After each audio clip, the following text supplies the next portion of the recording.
வணக்கம். கிரிஜா திருமுருகன் பேசுறேன். அனைவருக்கும் இனிய அட்சய திருதியை திருநாள் வாழ்த்துகள். இன்றைக்கு ஒரு மிக சிறப்பான நாளுங்க.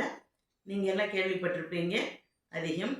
இந்த மணிமேகலை அட்சய பாத்திரம், அதாவது அமுத சுரபி என்கிற அட்சய பாத்திரம் கிடைத்த நாள் இதுதான். இது இன்றுதான் அட்சய திருதி. அப்புறம் பரசுராமர் ஜெயந்தி, அப்புறம் நிறைய இது சொல்லிட்டு போனா கனகதாரா ஸ்தோத்திரம் சொல்லி ஆதிசங்கரர் கனகமழை பொழிய வைத்த நாள் அப்படின்ட்டு சொல்லலாம். இது மாதிரி நிறைய இருக்கு. நம்ம இப்போ பார்க்க போகிறது இன்று என்ன செய்ய வேண்டும் அப்படின்னா, இன்றைக்கு அட்சய திருதி. அது நன்னாளில் என்ன பண்ணணும்னா, அச்சயம் என்றாவே வளர்தல் அப்படிங்கிற பொருளுங்க. வளர்ந்துட்டே இருக்கும். இன்றைக்கு தொடங்குற எந்த செயலும் வளரும். அதனால மிக நல்ல விஷயங்களை செய்யணும், நல்லதையே பேசணும். அதே போல இறை நாமங்களை நாம் துதிக்கணும். ஏன்னா நல்ல விஷயம் நடந்தால் நல்லதுதாங்களா, அதனால நல்லதையே நம்ம எப்பயும் செய்யணுங்க.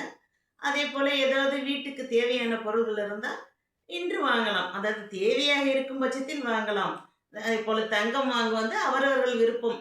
நடுத்தர மக்கள் இது ஒரு சேமிப்பாக, சரி இன்று அட்சய திருதி அன்னைக்கு தங்கம் வாங்கினா பரவாயில்ல, கொஞ்சம் சேமிப்பாகுமே அப்படிங்கிறனால வாங்கலாம். அதை விடுத்து இன்று தான் தங்கம் வாங்கியே ஆகணும் அப்படின்ட்டு கூட்டம் அலைமோதி வாங்குவதிலெல்லாம் ஒன்றும் அர்த்தமே இல்லைங்க. இன்னைக்கு அப்படி வாங்க வேண்டும் என்கிற அவசியம் கிடையாது.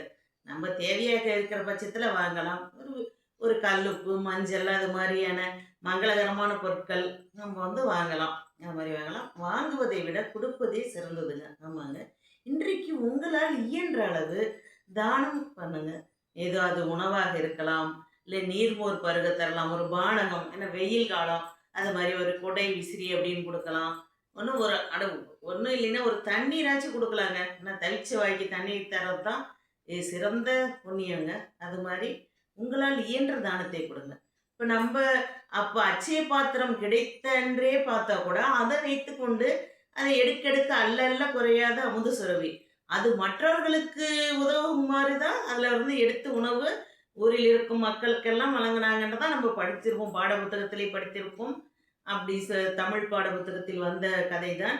அப்படி இருக்கிறப்ப நம்ம அதிலேயே அப்பயே சொல்லியிருக்காங்க பாருங்க. அப்ப இருந்தே தெரியுது அந்த அட்சய பாத்திரமான தானம். அதாவது நம்ம வாங்குவதை விட கொடுப்பது தான் சிறந்தது.